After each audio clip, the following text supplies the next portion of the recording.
So the UFL players in United Football League have reached an agreement. We have all the details for you on UFL News Hub. This was breaking news yesterday.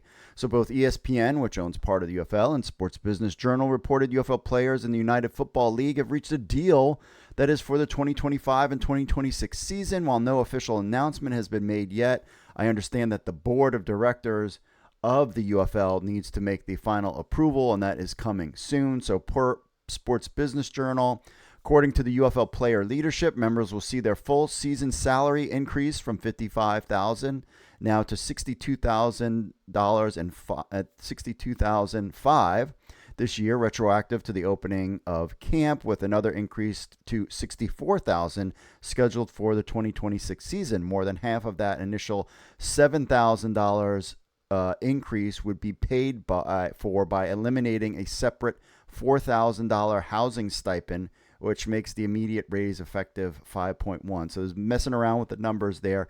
I guess maybe the housing stipend that players were just kind of like, hey, we don't care about that. So we'd rather just have the money or something, and then they could figure out the housing piece themselves. But that's that piece there. Also, players got what the main thing they wanted, which was year-round health insurance for themselves and families. Quote, players will now have health insurance for themselves and dependents in the offseason via a blend of extended active coverage and the UFL has promised to subsidize COBRA coverage for 5 months each offseason. So that's good. This is important for players, as pointed out by ESPN. Players after the age of 26 can no longer be on their parents' health insurance, which I was like, oh, that is true. It could take a player 2 or 3 years of spring football to get on an NFL roster. So this kind of helps bridge that gap so more players after the age of 26 could stay in the league. That's kind of the idea there. And getting year-round health insurance is golden, especially if you're a football player. I mean, I'm sure the UFL is a little concerned because players that were banged up in the NFL or banged up in college football and high school football now are on their health insurance plan. But hey, that's kind of part of the deal there. President of Sports Solidarity, Harry Marino, led the negotiations on behalf of the NFLPA per ESPN. He said, I think this is a reflection of the fact that UFL and UFLPA ultimately wanted to come together to reach a sustainable deal that will ensure that spring football will be here to stay. So he was part of the minor league baseball negotiation contract stuff. Also, apparently, Michigan Panthers quarterback Danny Etling was quoted in both articles talking about the deal.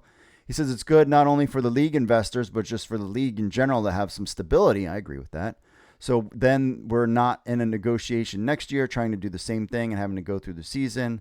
Consistency, players can now plan, or their families, and try to return for multiple seasons. That's kind of the deal, is that they want to, this is kind of that stability that players can have. They can say, okay, like I'm going to play this season and then I'll be back next season. I get full health insurance. I can train during the off season. We can get together and train during the off season. And, this hopefully stability in the contract will then help other players decide that, yeah, maybe, it is worth just playing in the UFL because, I'm making maybe $60,000 a year playing in the UFL with a chance at maybe making the NFL, just have a little side hustle, doing whatever. They don't have to go look for a full-time job per se.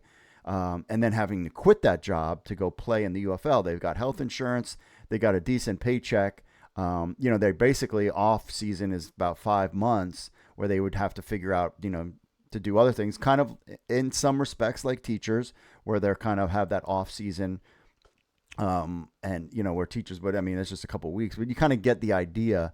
Now we've heard that they're not going to add any new games if they do add teams. Does this affect expansion going to next season? I sure as heck hope not, because the league does need to expand. We have markets that are just not doing anything, Memphis, and we don't need them. We'd much rather have a Seattle than a Memphis in the league there. Or bring in a bigger market like New Jersey or Philadelphia. Like, that will help the league grow. Interest in the league will grow if you're in bigger markets. But if you're stuck in Memphis with 4,000 fans, that doesn't help anything. So contract details, again, minimum salary increase 55 to 62,000 for players who participate in all 10 games. Minimum salary will increase to 64,000 in 2026. Year-round health coverage, which is good. Roster increased from 42 to 43 active players, with camp invites go from 58 to 64, which is fantastic. Player bonuses, $75,000, $7,500 for league MVP, $5,000 for championship team members. So if you win the championship, you get $5,000. That's pretty good. Limited padded practice to 2 per week.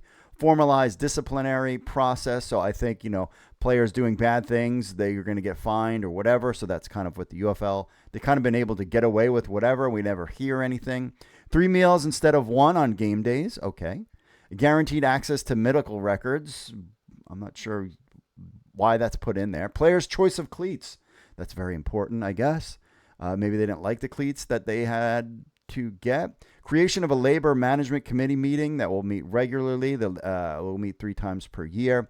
Additional bonuses, $500 for player of the week, $5,000 for players of the year, and establish a grievance process. So if the players have an issue with something, they can kind of take it somewhere there. So let us know what you think in the comments. Make sure you like and subscribe. UFL Players United. What does this mean for the league going forward? Does this impact the expansion process of next season, allegedly? But that's what they were told. But that's what we were hearing. But that was before this. I think this is a good deal for the players for the next 2 years. And if we can add 2 expansion teams and let the league grow, I think we're off to a good start here. So let us know what you think in the comments.